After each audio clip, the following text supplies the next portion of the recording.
yields some clues as to the killer's identity.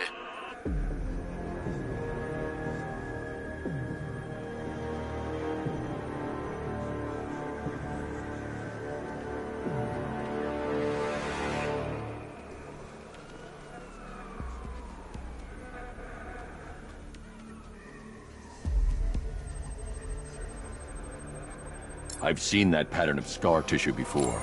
It's a bite mark. Analyzing its radius points to a species of Selachomorpha. This particular variety of shark is only found in the waters off the coast of North Gotham. The victim is fitted with an ocular prosthesis. This specific type of medical-grade acrylic was used only once during a trial 5 years ago. Signs of trauma to the upper arm. At some point, titanium screws have been implanted to repair a fractured humerus.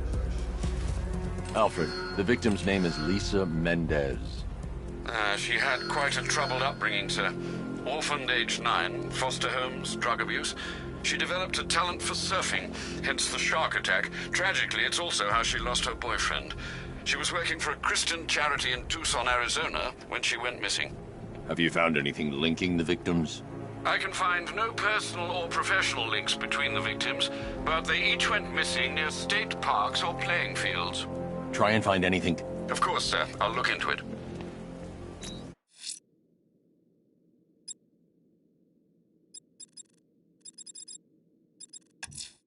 I'm going.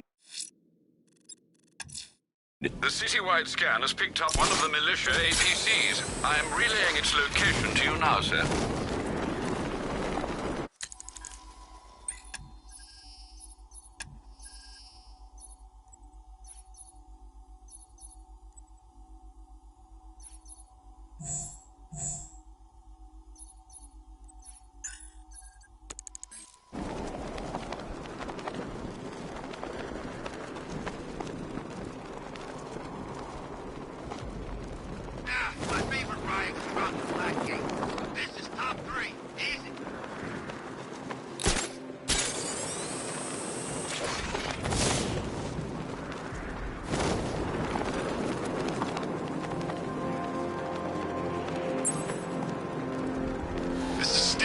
Tech, gentlemen. He won't know what's hit him.